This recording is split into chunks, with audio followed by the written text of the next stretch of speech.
Thank you for tuning in to the Referee Lounge. I'm your host, Keith Scott, and today we're going to be talking with you about youth soccer at the local level. Before we begin, we'd like to address the fact that there are some new leagues that have come about.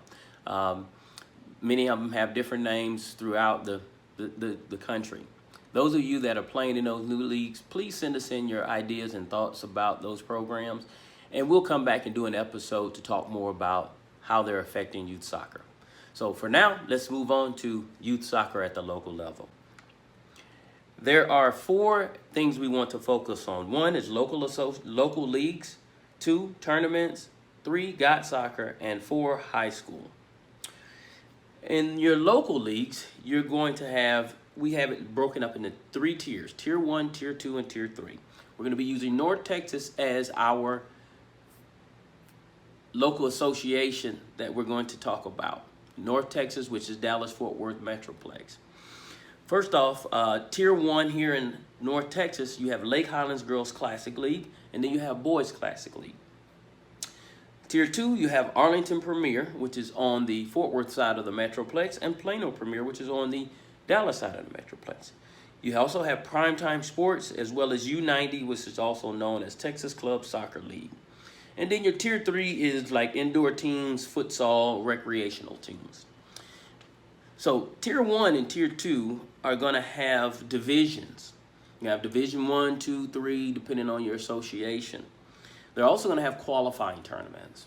Okay, so if you're in Tier 1 and you are, let's say they have 2 divisions and you're on the bottom side of the Division 2, you'll have to go back and re-qualify. You'll go through that qualifying tournament to try to maintain your spot. Okay, if you are in Tier 1, if you're in Tier 2 and you are in Division 1 in, say, Arlington or Plano, you will try out in this qualifying tournament at Lake Highlands or at Boys Classic League, and you'll compete in that tournament to see if you can gain a spot. So that's pretty much how that works here locally. We're going to move on to tournaments. Now, this is important to us because there are 3 types of tournaments to us.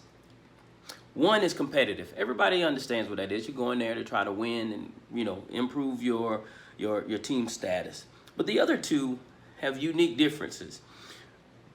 The second is a showcase or an ID camp. We believe that it's very important that players and parents understand why they're there. There are college recruiters there recruiting, and they're there to see, individual skills and development, knowledge of the game, the ability to handle pressure. They're there to see if they can fill their roster at their university with maybe your child coming to their university. But I also know that they're also there to determine if they want to work with a player that's not manageable, screaming at the ref, cursing on the field, not able to handle the pressure. The parents are going nuts about a throw-in. I don't know. We want to hear from you. We also want to hear from those recruiters to find out if this is something they look at, which I do know of a few college coaches, and that's what they look for also. Next, you have what I call a warm-up tournament. This is where a coach will put together an entirely new team, and they're there to try to get in sync. This is not the qualifier. This is just a tournament. So they're there to try to get in sync with each other, the players. Well, during tournaments like this, it's like a dance. If you're doing the salsa and one person is off, things just look crazy. So they're there to get in sync.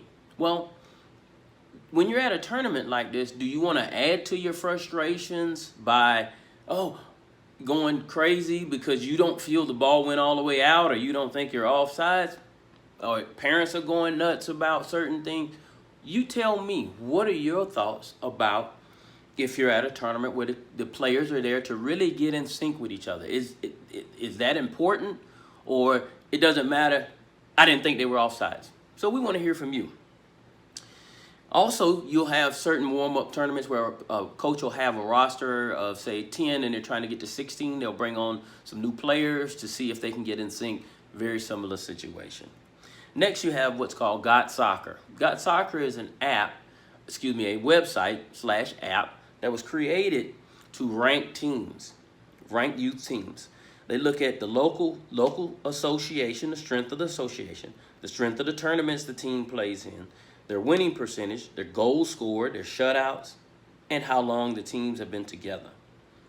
Now, they also rank tournaments. So if you are a team that's, say, ranked 38 in the nation, and you have to play in more competitive tournaments than someone ranked 100.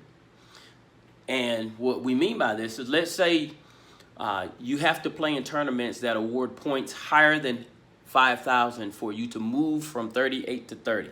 So if you're ranked number 38 and you go and you play Surf Cup in California and you become a finalist, you may be awarded 6,500 points for being a finalist, and so that gives you 1,500 more than what you need to move your ranking. So it will move you from 38 to maybe, say, 30.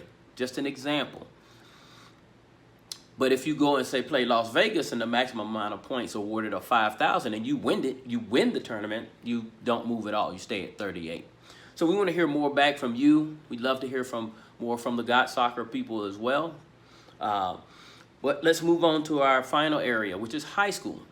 Just so you know, when you go to high school has, they're regulated by UIL, and we'll let you do your own research on that. UIL has some different rules, so you'll see things like the coach can sub on a corner kick. Instead of a drop ball, it'll be a free kick. So you see some of those little differences, and it's good to know what those differences are, so you're not there like, oh, that's supposed to be a free kick. No, or that's supposed to be a drop ball. At least know the differences. One of the other things that we believe you need to know is that there are not a lot of college recruiters that go to high school events to recruit. College recruiters primarily go to events outside of high school. Now, I know of a coach that has a tournament prior to the season, and he invites recruiters, has been doing it for a number of years, and they come to that tournament. That is the exception and not the rule. I know coaches that'll say, hey, I need you to come. They know a college coach or some college coach, I got a player for you. That is the exception, not the rule. Unlike football, where you play football in high school, and that's where everybody comes to recruit from college, that's not how it is in soccer. Also, in soccer, you'll find that some of the higher level associations or clubs, such as DA and ECNL, they may prohibit their players from playing in high school to prevent injury. So let's go ahead and recap. We've talked about local associations, Got Soccer, high school, and tournaments. We want to leave you with a question. Do you think it matters if a player or parents know why they're at a tournament? What the purpose of the tournament? We want to hear from you. Send us in your comments and your ideas and thoughts. Also, send us in any video that you have that you may want to be analyzed. So next week, we will be talking about offside. That will be very interesting for some of you. So make sure you subscribe below. That way you are one of the first to know when the next episode is available. And remember, everyone, play until you hear the whistle.